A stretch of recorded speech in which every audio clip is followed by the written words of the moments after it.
Here we go. We call that a slow start.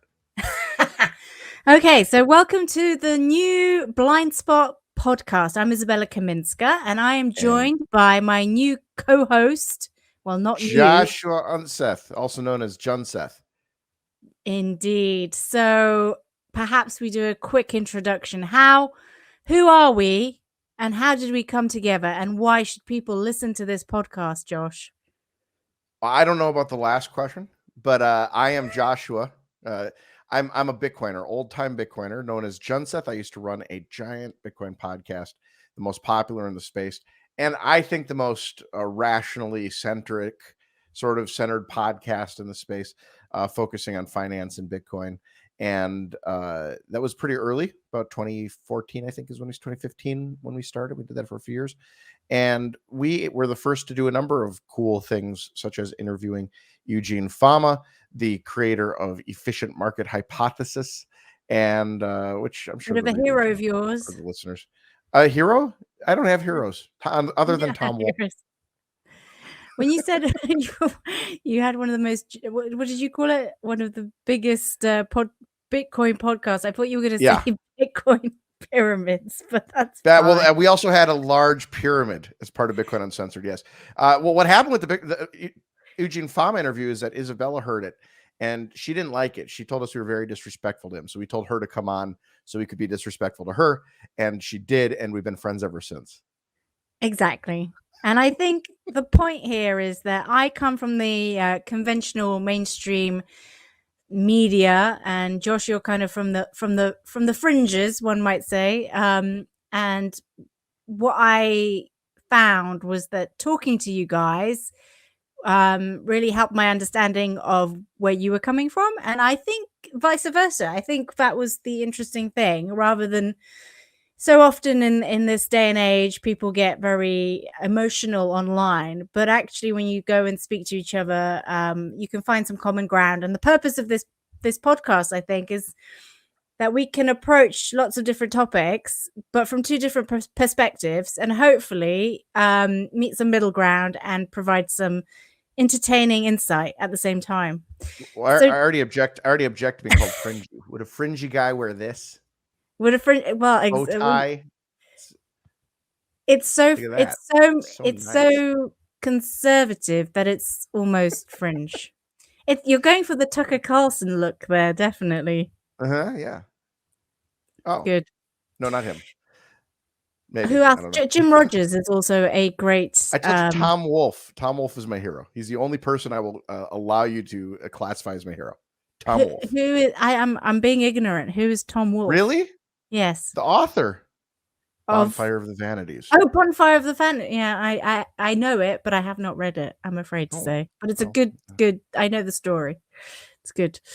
So, our inaugural podcast, and what we wanted to talk about, of course, was the big story last two weeks, I guess now, the unraveling of the Luna Terra, I guess, partnership of non-stability that was the Terra stablecoin collapse 2 weeks ago. I suppose we should talk about stablecoins in general, huh? That's right. Yeah. So, I mean, like, Terra Luna is really interesting. I mean, like, I don't know how big it got, but I think it might have been as large as $80 billion. Mm-hmm. And it collapsed over like the last 2 weeks. It's crazy. That is, and no one's heard of it. It's bigger than like most Ponzi schemes that anyone's ever heard of, and yet you probably never have heard of this unless you're like deep in crypto. I don't know how much. When did you first hear about it? Terra Luna? Yeah, I watched it happen. But when did you hear about it? Like, when did you know of Terra?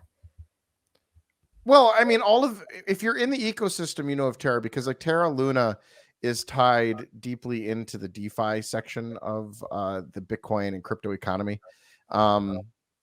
And people like me don't really participate in DeFi, but we do watch it. I've always kind of viewed myself as, I don't know if you know, John Madden of crypto. Do you know John Madden? Is that, no, well, did he make shoes? Like an announcer? He didn't. Well, that would be Steve Madden, I think, right? No. So, John. Well, you're in the UK, so who's an announcer that's famous for soccer? Oh, I'm the wrong person to ask. Probably Gary Lineker. Gary Lineker. I'm the Gary Lineker of crypto. So I just kind of watch the space and announce what's happening. Like, Terra Luna. And then I'm like, Gary Neville. That's Gary Neville? Neville? Gary Lineker. Well, he says Gary He also sold Horatio. crisps, but that's What's another that? story. He spelled He okay, also crisps. yeah, I'm crisp selling Gary Neviker. Of Lineker. Lineker. Anyway, so what is the big takeaway from the collapse of Terra? Francis and I partnered up and did a big Francis Coppola, that is, who is the no coiner extraordinaire, who you I guess has some respect in the Bitcoiner community as well. I think her critiques are seen in many respects as insightful. So we partnered up on an analysis of what was going on, and I think our main shtick was that, this is very much a question of what has happened before will happen again. The mechanics of Terra Luna, which are really interesting for those who don't know, the Luna is a sort of free floating, well, I guess conventional cryptocurrency whose value goes up and down with demand.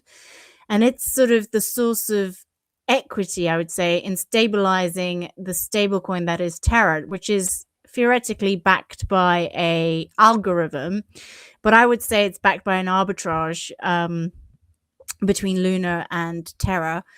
And the idea really was that thanks to this arbitrage that essentially always underprices or overprices based on market demand or supply, it can maintain sort of a stability based on collateralizing Terra with the Luna, right? And effectively the two balance each other off. But the problem in the equation came about when I guess they overlooked the fact that Luna can also go to zero. I've likened it to sort of an ETF that tracks the dollar. That is if BlackRock issued a ETF that was tracking the dollar, but which was collateralized with BlackRock shares. That's kind of how I see what was happening with Terra Luna, but with BlackRock shares going to zero and then the whole thing unraveling. It's so much dumber than that, though, because there's no productive capacity, right? So like if you have BlackRock shares, at least like BlackRock can back up the value of their shares with production. Whereas, in crypto, it's a little different because crypto is the thing itself, right? It's like having gold or having, I have a good friend who goes by Bitcoin Tina, whom I think you hate. I don't think you like Bitcoin Tina. No, I don't hate anyone, Josh. I don't hate him. But I'm a lover, not a hater. He always says that Bitcoin is not the Nike stock, it's the Nike shoe or the crypto, and that's true of crypto. So like these are the things themselves, and if you have the thing itself with no imputed backing, then you can do nothing. You can do nothing about the fact that it can go to zero because there's no reason for it not to go to zero other than, I don't know, the community. So a lot of this stuff is designed in such a way as to allow children to play in the mud of the Federal Reserve. They want to pretend as though they are themselves the Fed. So they create this very not complex sort of type of levering game where they pretend like they're selling bonds and printing dollars. And then it goes all awry and they find out that the Fed has a really hard job. Yeah, it is harder than like price stability is. I'll just put it in math. We'll make the math do it. This is the epitome of libertarian, like this idea of free market money where the money itself governs itself. And the problem with crypto, there's a number of problems, but one of the big problems is that the oracle of things like pricing and whatnot has to come from outside of the network. It's not something that the network can impute or derive. So the pricing at an exchange has to come from outside of the network.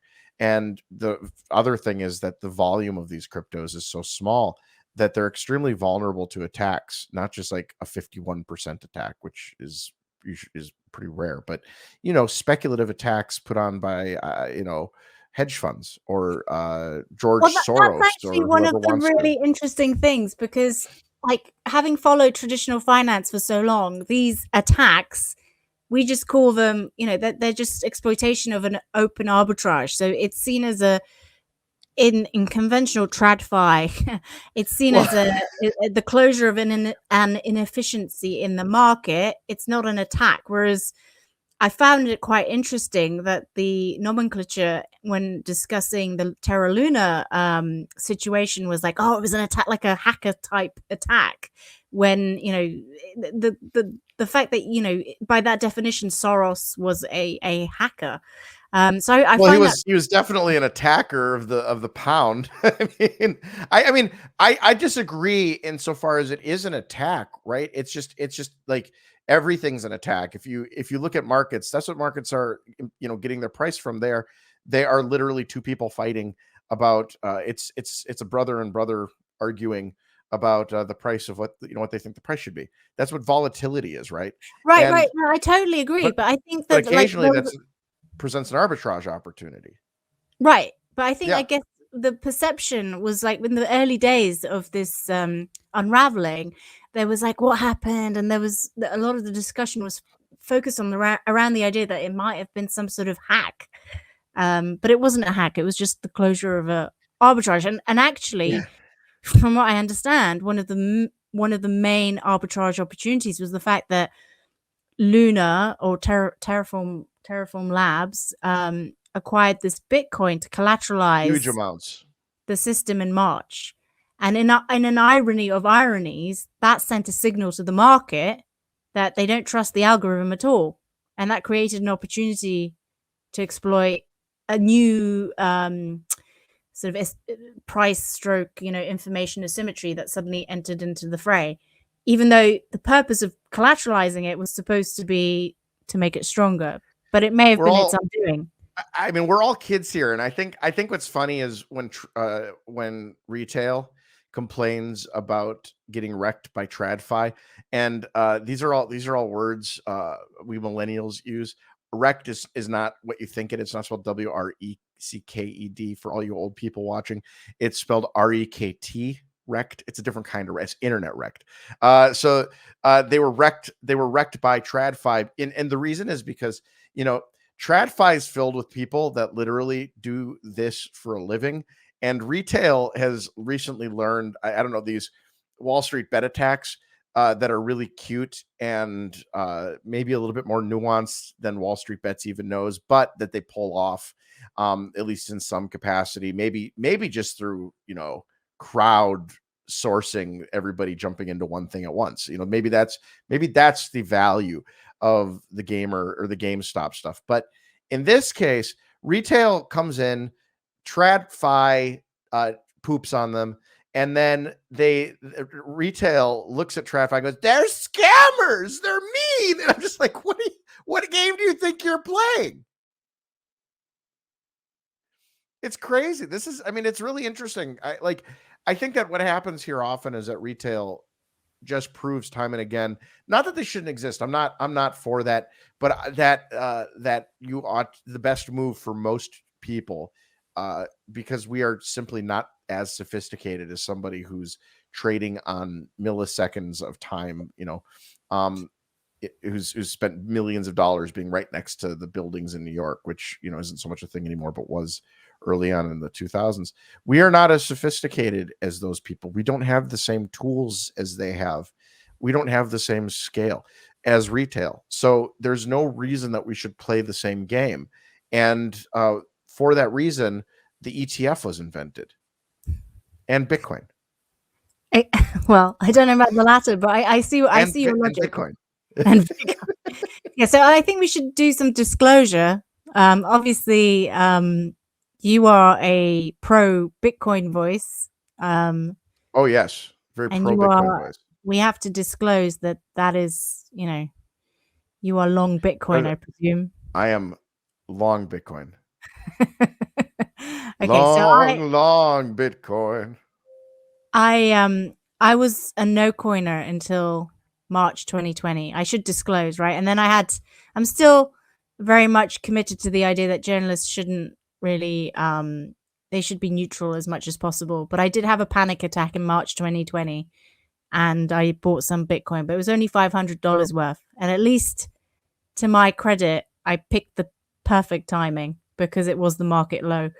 That's now worth about $2,000. So that's my disclosure, but it's my epiphany, as I think you would say, Josh. That's my turnaround position.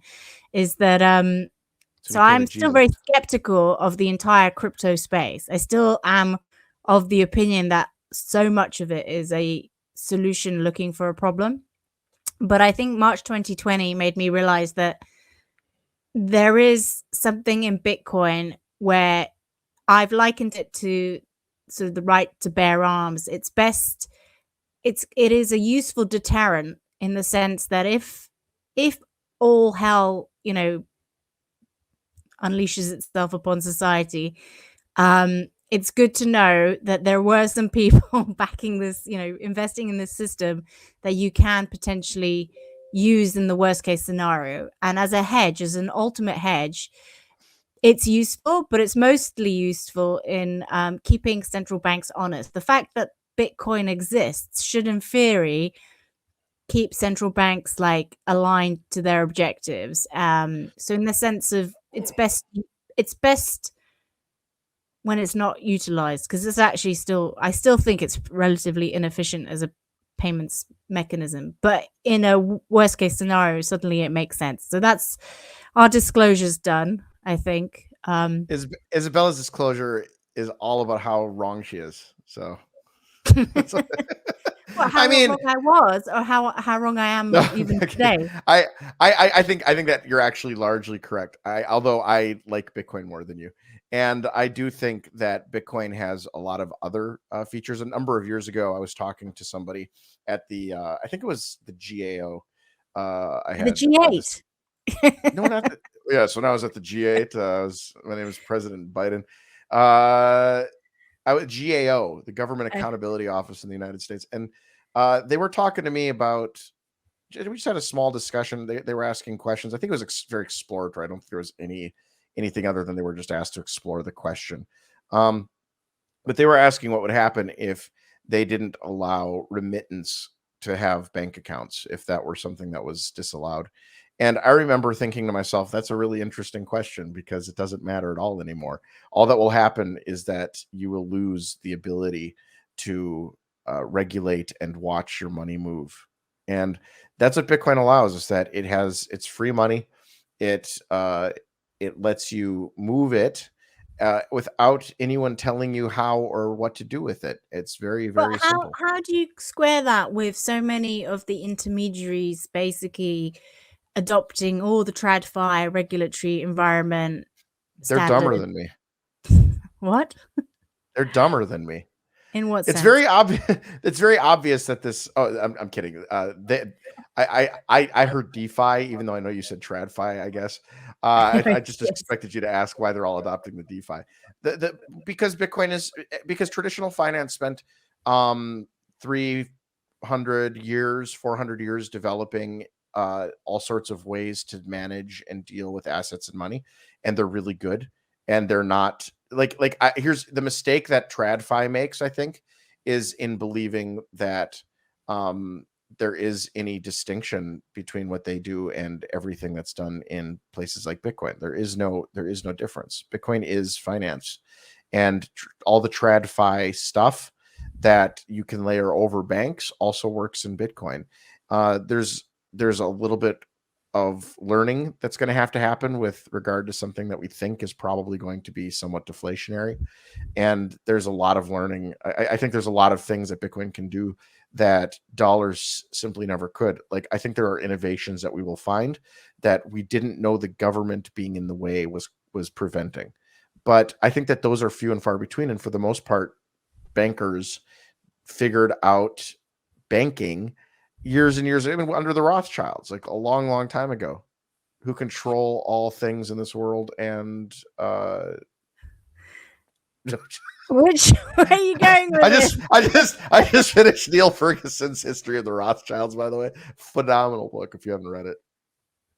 He's great. I do enjoy his books. He's a fantastic historian, and I think quite well. I don't know if pro Bitcoin is the way to put it, but I think he's very open minded to Bitcoin. But the I guess my issue there is that for Bitcoin to fulfill its mandate as a sort of a product that liberates people and allows for cross-border sort of fluidity, etc., then you've got to, the fact that so much of the industry has just capitulated and adopted the TradFi regulatory environment, which I understand why they've done it, because they wouldn't be able to operate otherwise. Doesn't that just prove that, like, TradFi, when it, at the end of the day, that is always going to be that will always, Bitcoin will always have to be beholden to the TradFi rules. So you're not really breaking the system, you're just being subsumed by it. There's no such thing as TradFi. There's only Fi. That's my, like, all finance is finance. Like, this idea that banks are somehow, like, banks have one goal in mind. But then how does Bitcoin differentiate itself in the Fi world if it also has to be compliant with all the regulations? What's its unique? It's optionally compliant. It doesn't have to be compliant with all the regulations at all. Like, it doesn't have to be at all. I can send money. So you would argue, therefore, that and do stop me if I'm putting words in your mouth, but so you would say that it's kind of compliant at the moment because it pays to be compliant, and everyone's happy. Look, banks, it could continue on without being compliant. Right. Banks are a little bit like Christians. Maybe they in if you think about, like, someone who's highly devoted to God, they're not really devoted to their state, right? They exist outside of their state. They might give you a list of things that are important. It might be God, family, country, something like that. And if country goes away, it's like, well, I guess I still have God and family, Banks are the same way. People think that banks are loyal to the government, but they're not. They're loyal to the assets they hold in their vaults. And they will exist in and out of governments. They don't care.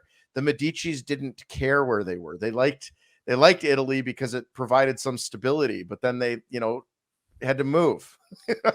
So banks don't care. They were state agnostic, and I guess, like, banks have always been state agnostic. There's no loyalty. There's no loyalty to the state. But right now, what's happened in the world is that the state has said, like, you know what? Like, actually, there is kind of a lot of benefit to the unholy alliance between banks and government, and so it's actually very profitable for banks to be in cahoots with government. But, like, it's also good for us for the most part.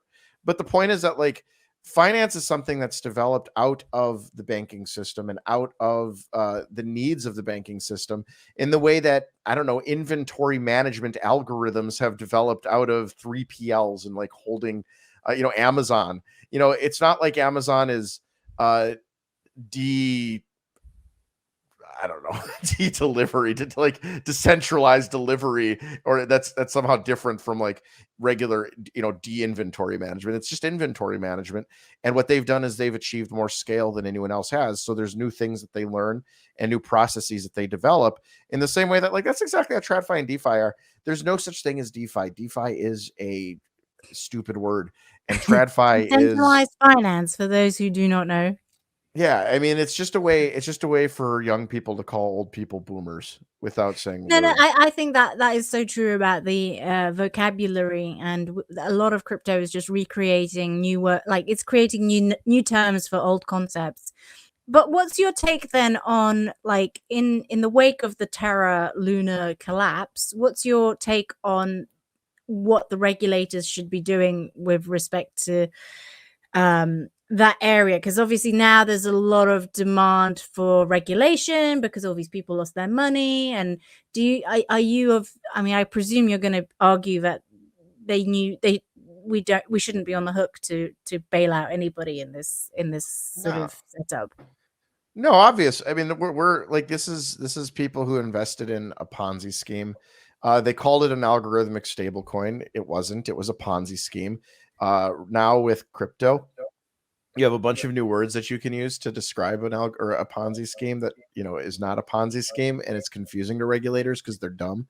They're the lowest common denominator of people in the US, so they're not going to have any idea that, like, I mean, but like also there's a little bit of corruption here in a really problematic sense, in that in the United States, the regulators will go into places, and this is very common, and they will find the individuals who commit incredible crimes, incredible financial crimes, because they want the money instead, and they'll let them keep the millions that they built. So like this creates a weird incentive in the United States. The difference is that Terra Luna was, started by I believe a Korean. I don't think that he's even American.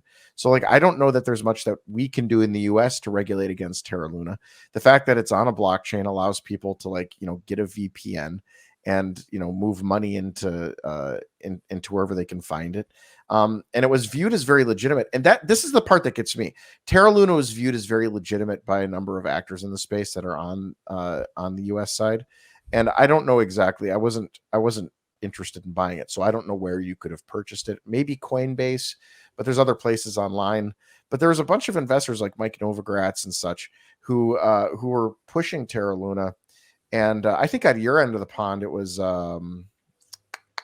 what's his name, Raul Paul and his group were like very much into Terra Luna.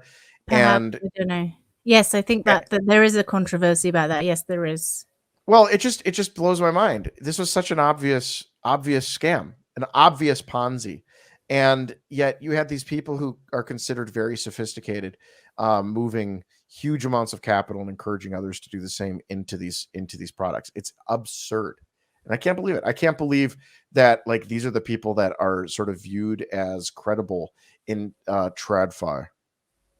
Yeah, it is amazing how I do think the entire sort of TradFi world has been consumed by a bit of cognitive dissonance when it comes to a lot of these products. So they were very anti-Bitcoin, and I don't think in many circumstances they really understood the proposition coming from Bitcoin. Certainly I don't think I did in the earlier days. Again, my main concession is that I see it as this last resort thing. But when it comes to DeFi or anything with blockchain in it, that their eyes are alight and everyone wants to go all in. And I find that very bizarre, because I feel like blockchain especially has become, I mean, this is, we're rehashing well trodden land here, but you've been here a while now. You've seen this happen every cycle. Every single scam comes back out. It rears its ugly head. Yeah, exactly. And I think blockchain buzzword, DeFi buzzword, stablecoin buzzword, that was somehow very alluring to TradFi. And even now, like, even though I've just started the blind spot, I've already got like legions, like huge amounts of spam already coming, pitching me all sorts of things to do with NFTs. We should probably touch on at some point, but you're quite a fan of NFTs, aren't you, Josh? Well, I sort of accidentally invented them in some ways. Oh, you invented them? Well, in some ways, yeah. I hate to. I mean, okay, so like everyone's trying to find the inventor of the NFT. Cancelled on the first. Oh, I won't. This is verifiable. Bitcoin Uncensored is where a lot of the NFT stuff comes from. There was an early project in the space called Spells of Genesis, which had cards on the blockchain, much like we do now. But what happened is, out of the Bitcoin Uncensored community, which was my show, me and my co-host Chris DeRose, there came a thing called the Rare Pepe. And the Rare Pepe very much grew out of Bitcoin Uncensored and its culture. It was very much a decentralized sort of project where people were trading these. Josh, can you caveat this? Because my readership, stroke listeners, will hear the word Pepe and they'll think, oh, it's that green frog that is a far right, white supremacist, evil hate symbol. What were you doing trading those evil hate symbols? Well, they've been lied to. That's not what it is, and I can try to convince them, but that's just the reality. You've been lied to by the media. That's not what Rare Pepe was. Rare Pepe is sort of like the internet's Mickey Mouse, or at least it was regarded as that. And so, sure, you might have Hitler Pepe, but you also have Rare Pepes that are completely innocuous, and it's just So a picture. Pepe was like a neutral thing that got co-opted by both good and bad, and essentially used for, In some ways, I mean, but like this is the thing is when Hillary Clinton called the entire right wing deplorables, and so Pepe became kind of a meme of the deplorable movement, right? And so out of that, like Bitcoin Uncensored and my show generally was a completely irreverent get in the mud. I mean, the character I've played in Bitcoin is Unseth, and Unseth is supposed to be the most discreditable person that you can possibly find. And then somehow every once in a while truth comes out of his mouth. And like there's a great I showed you last week there's an episode of me talking about DeFi with a Bitcoin influencer, and I look very discreditable, and I predict exactly what happens with Terra Luna, which is very common in the space. But what happened with NFTs is that out of the Bitcoin Uncensored group comes these Rare Pepe cards. A number of venture capitalists actually saw them. I think Union Square Ventures saw the Rare Pepes, thought it was just a very funny project. Out of the Rare Pepes comes the Crypto Kitties, which was pushed by venture capitalists who had observed the Rare Pepe stuff. Out of that comes like all of the crypto punks and the Bored Apes and everything else. And here we are today. But with Madonna selling NFTs. So I think that it's clearly but for causation, but for me, the NFTs don't exist. Well, someone else would have invented it, surely. But no, that is an amazing claim to fame. Receipts? But how many somebody else would have invented receipts? I mean, it's not. It's not. I didn't actually invent them. It's but for causation as much as I can like. Exactly. But yeah, that's just the reality. It's like NFTs are very dumb, and we built the Rare Pepe movement. The Rare Pepe thing was just to make fun of things you could do on blockchain. And one thing you can do is you can have receipts, and that's what these are. They're just receipts of. And that's what I find fascinating is that like the art market has now jumped on these, and I don't like it's incredible how naive they are, I think, in terms of what they think a receipt can do, and they don't seem to have caught up. Like there is, I think, a mismatch between where the legal system lies and the powers of the blockchain, and the blockchain can only do so much. Like it still operates in the context of law and conventional systems. Well, it's very funny because the object, like there's a lot of learning that everybody's doing. And I've told everyone this is the case. This is exactly what they're going to quickly learn. There is Bitcoin, which is this token. Once it's out of, if I steal your Bitcoin, then you can't have it anymore. It's not like if I break into your house cleverly and I steal all of your MP3s, and I think I've just done something very good. I can walk back to my house and listen to them and be like, Izabella can't listen to her MP3s. But Izabella goes back online and just downloads them, or maybe they're on your computer and you just have a second. This doesn't seem that hard to grasp. I mean, it seems fairly. But Bitcoin is unique in that if I take your Bitcoin, you can't, you don't have it. You don't have it anymore.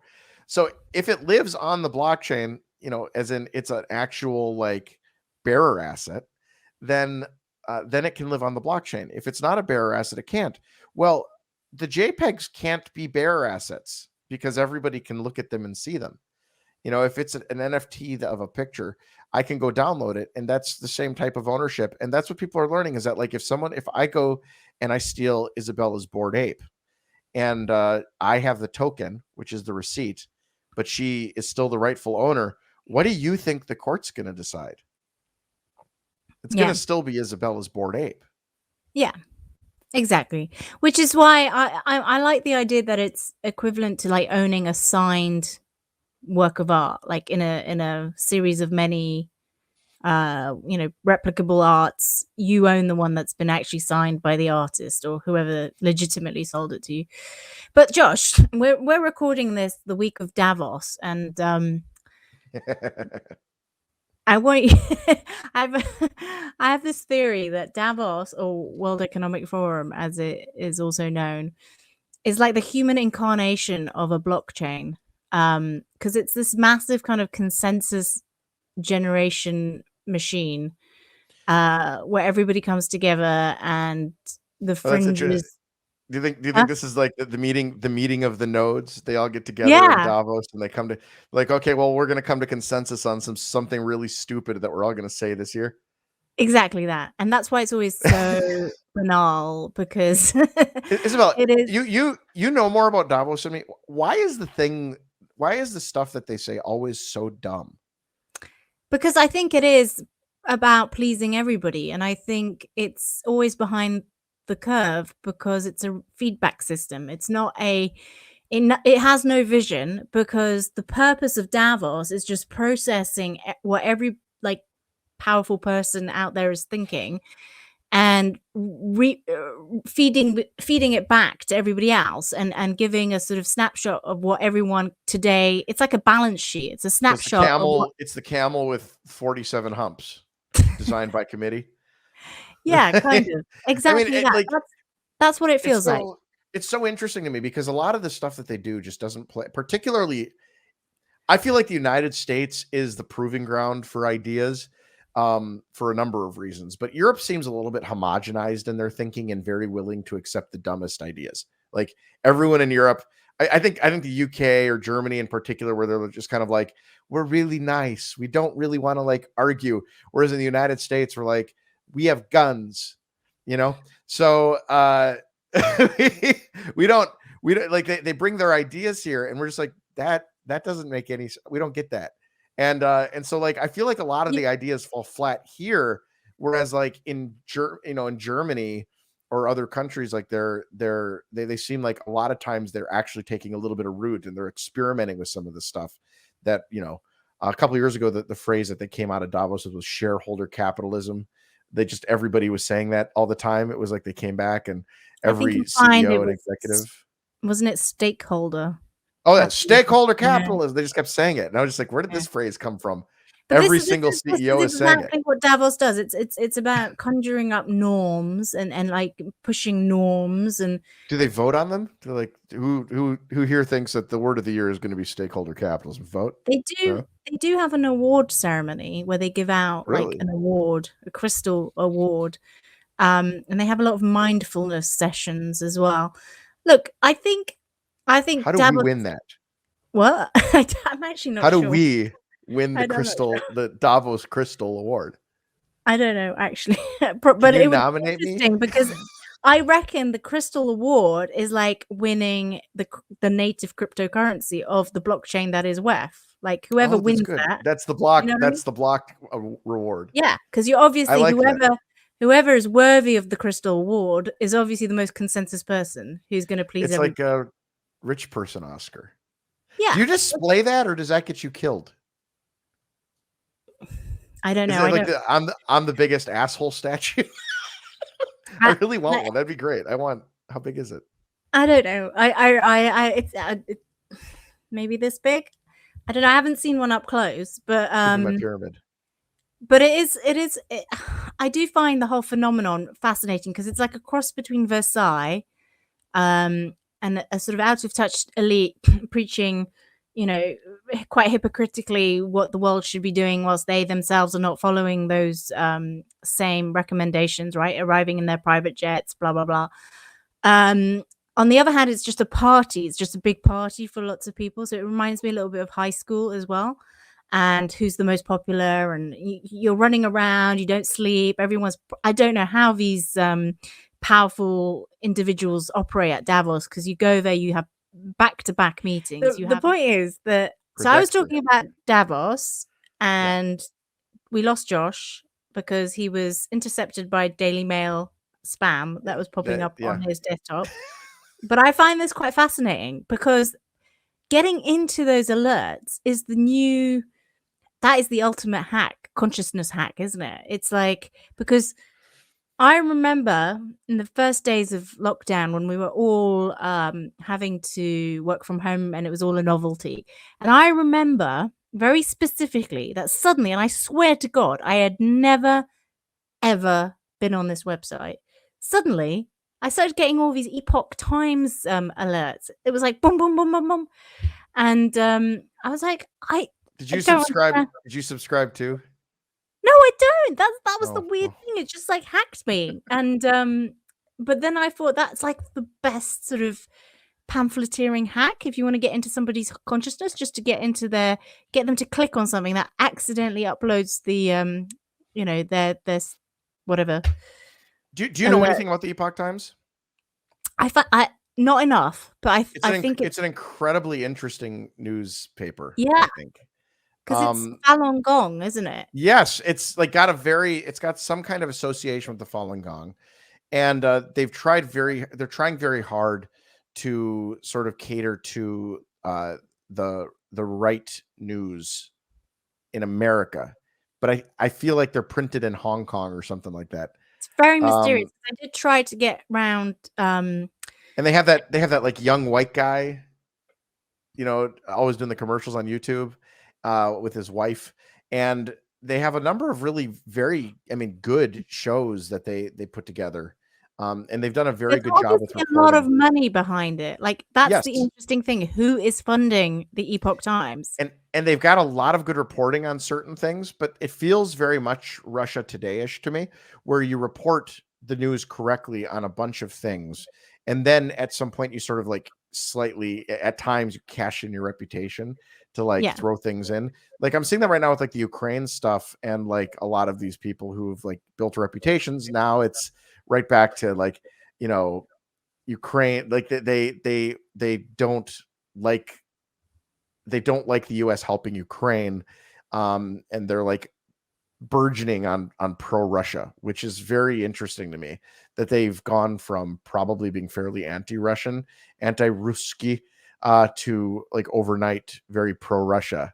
And I don't know where that came from. I don't know how that happened, but it seems, in talking to them, it seems like it's all reactionary. And it's like, well, you know, disagreeing with Democrats or the left has been 100% accurate so far. You know, they'll say stuff like that.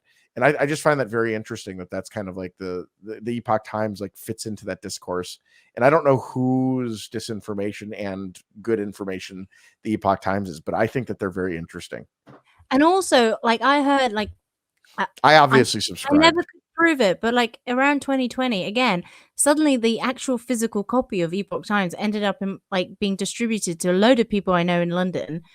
And again, who paid for that? Like that is, I don't know. To distribute a paper copy and get it into. I'd heard rumors that it got slipped in as a insert to like some major papers, and that's interesting. So obviously, they're like, they either, I don't want to accuse anyone of bad behavior, but they're obviously paying people to get into print runs, and that is fascinating. It reminds that it seems quite underground, if that makes sense. I mean, I don't know whether to like them or hate them. My subscriptions on a daily basis, I subscribe to First Things magazine, Harper's, The New Yorker, and the Epoch Times. So that's a fairly eclectic assortment. I subscribe to them mainly because I'm very interested in this question. I like you, have been fascinated by them, and I don't know why. But I'm fascinated by everything they do. I do think they're very mysterious, and that's what makes me interested in them. But you know what you were saying about Ukraine and Russia. What because we were talking about Davos, and just to finish my Davos spiel. No, not at all. I do find it fascinating that in 2021, Putin was speaking at the virtual, maybe 2020, January 2021. He gave a full address to Davos virtually. And that's what I mean by like the consensus machine, because Klaus Schwab, I think this is where all the kind of Great Reset conspiracy stuff goes a bit wrong, is I think he is more kind of anti-woke in some ways than the woke, because he is not pro cancel culture. Like, imagine if Joe Rogan had given 45 minutes to Vladimir Putin in January 2021. I don't think he would have gotten away with it. He would have, and this is like in the context of a Joe Rogan show where he's actually asking questions. If he had been Klaus Schwab canceled on just YouTube, gave he would have Vladimir been. Putin 45 minutes to say whatever he wanted. Really? Yeah. Oh, wow. Don't you think that's interesting? You know what I think the real conspiracy is? Hmm. I think it's interesting that Putin shares a name with the only important contribution that Canadians have ever made to society. Oh no. What's that? Poutine. What's that? That's what I'm talking about. They're trying to destroy the food. It's French fries with a cheese on top. That is actually food. It's Canadian. It's the only thing they've ever done scientifically, as far as I know. Oh dear. Their only chemistry contribution is French. And here's the thing: you go there and they're like, "Have you had the poutine? Have you tried the poutine?" You know, because that's how they speak. In Canada. And you're like, I've never had poutine. What is this? And like, it's so good. It's so good. I'm in Quebec, you know. It's so good. You have to try it, you know. So you go like you search it out. You're like, I'm gonna get some, you know, poutine. I'm gonna go try this out. You walk around, you find a place, you're like, this is the best poutine. And you walk into the place, you order it, and then it comes out, and you're like, this is French fries with cheese on top. And they're like, yes.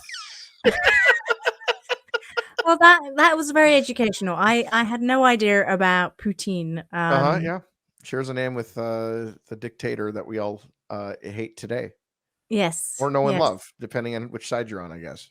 Well, I think we need to do a independent podcast all about that, because there's so much to say and so little time. But what else is on your mind? Let's give a little preview of what may be, you know, in line or to come on this eclectic series that we're doing. Well, I think a lot of this is going to be us bantering and talking and enjoying each other's company, and you watching us do that. But I think also we're going to have some really fun interviews. I know a number of people that we're going to be able to bring on to talk about things like Ukraine. I think Izabella and I have talked a lot about doing foreign policy pieces, discussions, and getting some high-level people on that. Doing crypto discussions, as that's my specialty. Doing general finance discussions and finding amazing people to talk about general TradFi, as Izabella calls it. We'll get people to talk about that. I think we'll have some amazing opportunities there. And you know, maybe at some point we'll talk about the book that Izabella is writing. Which is what? I don't know. I was like, okay. Wasn't aware of that one, but I was getting people really excited. Oh yes, that's pretty. Yeah, the book. The book that I'm writing. No, what else? yeah. Well, I mean, we've talked. Also, I would like to. Also, sorry, go on. Oh, and conspiracies. What? And conspiracies. I think that we both, given my tangent to crypto and Izabella's tangent to Polishness, I think that I think we both enjoy a healthy dose of conspiracy talk. So maybe a little of that, like the Davos stuff, you know. Well, I like, you know, look, I am interested in following conspiracies, because I think if you don't stay on top of them, they kind of bite you in the bum unexpectedly, because strange things happen these days with the internet, and if you're not like if you're kind of closed-minded to certain weird corners, then you really do miss out on sort of things that suddenly take like you know, like the Donald Trump thing at the end of the day. Like nobody saw that coming, mainly because, you know, we in the media were very tunnel visioned in a certain direction, and I think a lot of the paranoias and the trust issues are related to the conspiracy stuff. So I think it is important to keep an eye on what's going on, and just some of them are just good funny stories to debunk or not debunk. The Great Reset is obviously the big conspiracy these days. And as someone who has been to Davos, I kind of laugh at it because I my take on Davos was always that these guys present themselves as being uber powerful, but actually they're really not. They're very retrospective. They're always getting forecasts wrong. Life never goes as they are predicting. They make these bold assertions, and then to me, do you know what I mean? I had a very similar discussion a couple weeks ago about this. We're like, oh, the Great Reset. And I was like, dude, the World Economic Forum is not a powerful organization. They're just, it's like Klaus in a room. And then he puts on a conference every year, and then they come together, and then they like vote on buzzwords, and then they go into the world and like mostly go on TV and say these buzzwords. And then people like you and me hear all of the people we watch that like the news views as credible. We watch all of them go on and say these buzzwords. We notice the pattern because it's not that hard because they voted on 3 buzzwords, and then we laugh at it. And that to me is what comes out of Davos they put millions of dollars into Klaus Schwab's pocket, or whoever gets it. I imagine it's him, in order to go there and vote on 3 buzzwords.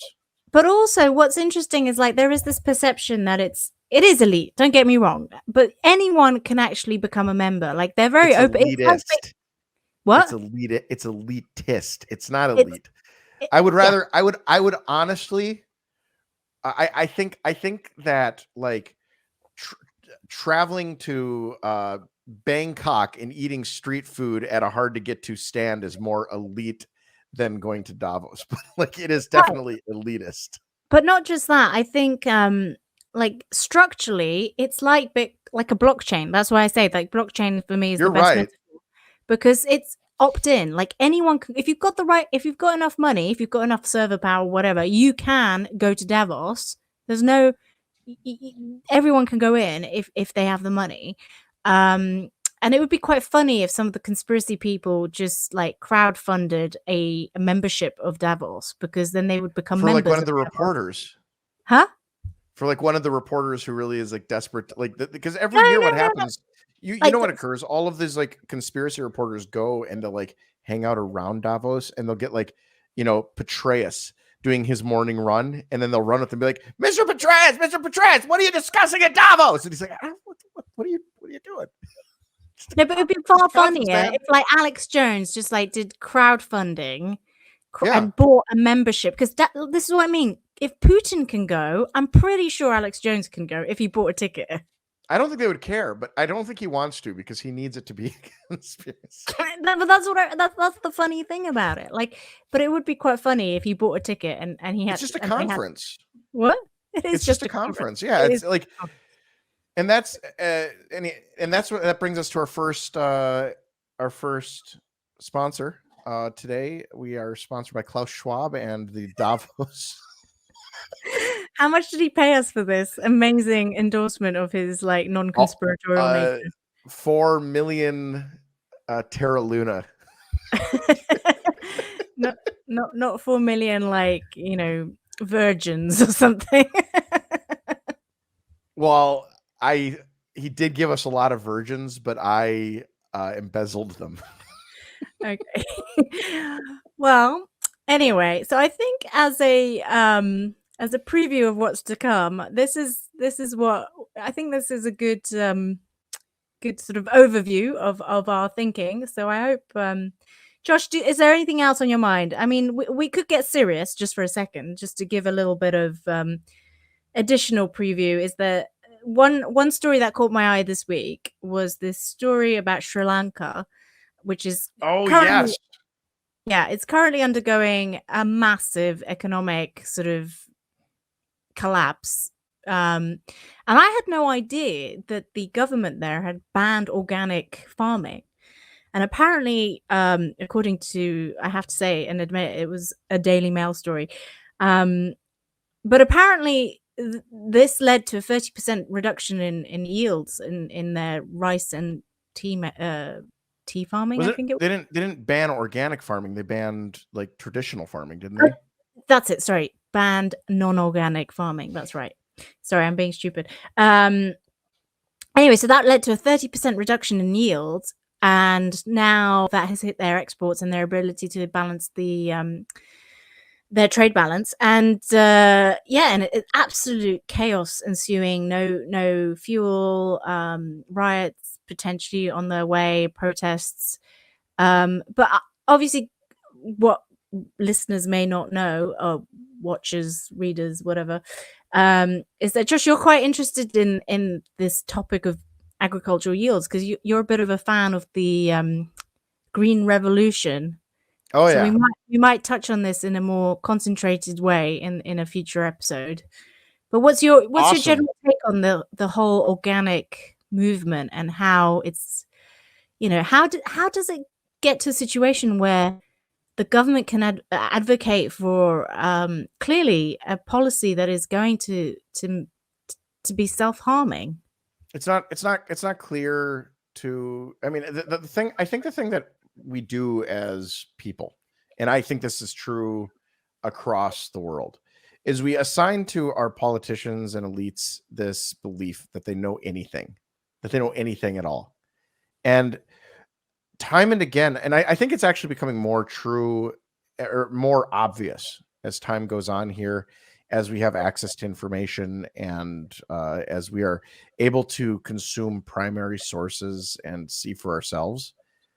These are people who are just like you and me, and they have bad advisors and good advisors, and they're surrounded by bad circumstances and good circumstances, and their decisions, particularly those that are unnuanced and are sort of like dictatorial, tend to be wrong. It's not that hard. Like, so, in my opinion, the green revolution, the ability to use fertilizers, recombinant DNA, Maybe just tell, like, everything else. For those listeners who might not know about the green revolution, can you just quickly tell us what it was? Yeah, so there were just, in the world, millions of people starving every year, and a guy named Norman Borlaug showed up and basically figured out how to increase wheat yields an enormous percent, and to date, I think has basically been credited with saving more people over the course of that time. More people have survived starvation as a result of his work than any other human on Earth. He's basically responsible for, I don't know, something probably on the low end of like 1.5 to 2 billion people's lives. Yeah, and so many people have never even heard of him. No, so yeah, that's that for me is very interesting. Is you have this guy, he won the Nobel Peace Prize back in 78, I think, or whatever it was, something like that. And it's extremely, his work was extremely important. And like, you find out why very quickly when countries take their cues from Western nations that are trying to virtue signal and show other countries how good they are by, like, moving to organic. I buy organic food personally. I like it better. I don't like it better because it's not got chemicals. I like it better because it's probably, a little healthier. I don't know. I presume it's better to not have chemicals sprayed on, but without those chemicals, like, there are countries where millions of people, if not billions, would be dead. And we had those chemicals for a very long time, and for the most part, they're good. And organic food costs a lot more. So these things do a few things. And actually, this is really what you can do, is just go to Whole Foods, take a look at the price of organic food, compare it to the price of non-organic food. It's an articulation of the efficiency of the non-organic growing process. And it's just like, what's a food, 30, 40, 50% cheaper? And if you implement this in a poor nation, what do you think that 30, 40, 50% is the result of? Do you think that is just like the farmers getting a premium, or do you think maybe it actually costs that much to grow because they lose a lot more food? Well, this is the thing, and I find it quite fascinating that in Sri Lanka, I think there were probably other factors. Don't get me wrong. I'm sure there were other probably factors. A drought year or something like that. But by and large, there was apparently this impetus to satisfy Western markets that have more and more demand for organic food. And of course, that might sound logical because you're getting a bigger premium or margin on selling the organic stuff, and you're sort of catering to the rich Western dollar. But at the same time, if it ends up eating up your capacity to create, high yield, highly scaled farming systems in your own domestic market, then it's not worth chasing that buck because it's self-sabotaging. And I think this is what Sri Lanka is proving, is that this was incredibly badly thought out policy, and now we are going to see the repercussions of it. And of course, in the context of Ukraine now, and the huge kind of imposition on fertilizer markets that the war is having, there's not enough fertilizer. Farmers everywhere are going to have to like adjust in a way that is probably going to bring yields down around 5% or more. That now is like the worst time for that sort of reduction in yields. And I just wonder, Josh, do you think, I don't know, because I'm obviously here in the UK, and the whole millennial, what I'm calling it the millennial fuss dollar, because it's this kind of assumption that if you lead your life to this like very virtuous organic, I agree, organic food is great, but like this idea that if the entire supply chain has to be perfect for you, do the fuss dollars, like at what point are they going to collapse? Because eventually the if I ever write a book, Mrs. Fuss Dollar is going to be my main character. That's but do you know what I mean? Because that's how I see the millennial market. It's like, oh, I can't possibly have milk. I have to have almond. And sorry, I never pronounced that word properly. I mean, they're creating incentives in ways like this is, I call this, from when I was a kid, I called it the Furby problem. I had a friend who was sitting there at Christmas and he was stroking his Furby, and he said, commercials don't work. It was a little like toy that would talk. Oh, okay. It was like, it looked like a gremlin. You've never seen a Furby? You got to look it up. Look up Furby. And he looked at me. He was stroking his Furby. He was petting it because it was a little stuffed animal, but it was really not stuffed. It's more like a hard thing. He's petting it, and he looks at me and he says, "Commercials don't work on me." And I was sitting there just like, that dumb toy is the toy of the year. What do you mean commercial? Like that is an example of you following the crowd. Like, what are you talking about? And this is the generation where they're drinking their almond milk and they're like, commercials don't work on me, And you're like, what tit did they squeeze to get the milk out of that almond? Like, who told you that was what you got to drink? Commercials don't work on me. So they're the commercials don't work on me generation. I mean, I'm among them. And I'm not saying that almond milk is bad or any of this stuff is bad, but it creates really strange demand for things. And a lot of this stuff, I get the sense that what's going on is like the Almond Growers Association of America or something like that was like, we can make, almond milk. It's mostly like people drinking like oil, but like we can make it and it tastes perfectly good. And so they try it, they test it, and then they're like, okay, let's get let's get Chiat Day to like come out and like run a Super Bowl commercial about how great almond milk is. And then the oat industry is like, we could do oat milk, I guess, like that'd be fine. And so now we have this like really weird byproduct of like a lot of these crops where they're, making milk products. And this all comes from when I was a kid, they were doing rice milk and soy milk. That was really the only choice you had when I was a kid, was rice milk or soy milk. And those seemed like really gross to me, but now we're all drinking almond milk, and all of us are drinking, and a lot of this stuff is grown in very suboptimal places. I think a huge number of almonds are grown in California, in sort of like land and areas that aren't really like necessarily the most optimal growing place for them. So it creates very strange incentives in the agriculture industry.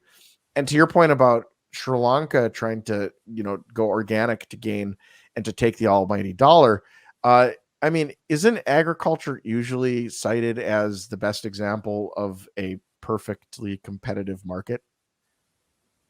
I mean, isn't there really no profit in pursuing anything other than just like doing the best at growing whatever it is you're growing that year? Isn't that the case? Absolutely. And that's how you end up with the cash crop situation. I mean, that's why they're called cash crops. I mean, it's because it is the perfect arbitrage in play, because almost anyone can be a farmer, right? In theory, not in the EU, of course, not anymore. By the way, if you haven't watched Jeremy Clarkson's documentary on Amazon, I did enjoy that. If you want to have an insight into how farming works in the UK, It is very good. Anyway, so I think can we link to that like in the well, I guess we don't have sure. a description. Why Like not? I'd like to watch Let's that. I'd let's give send it to Jeremy me. Clarkson Send an it to me. endorsement. It is very good. I did want to do my own equivalent show where I start a startup and I go through the same motions that he does when he starts a farm, aka being totally clueless about everything. But before we finish, because I think this is, you know, we've bored our listeners to, I think, the max already. Maybe not. I shouldn't undersell us. What is going on in America with the baby milk shortage? Oh, we disconnected all of the women from the pumps that we had them on. We had farms and farms of women, as you may know. And last week there was a recall on all the pumps, so we could no longer milk them. No. So you're saying you don't know the answer? No, what happened is apparently a number of months ago there was some sort of bacteria alleged at one of the factories, and they shut down that factory for a test or for a check. I believe this is my understanding of it, so I'm not positive, but I think that basically threw the market off, and the result has been that we are just at a huge baby formula shortage. And it's very funny because really what it does is it just displays, it takes the sheet off of the ghost of consumerism in some ways, and just shows us for the incredible little bitchy humans that we've become, where we are completely dependent on technology to feed our babies. Like it's really like not that I'm any different, but it's just really interesting. You don't realize which part of your life could fail next week because of, you know, a supply chain problem or a market contango or something like that.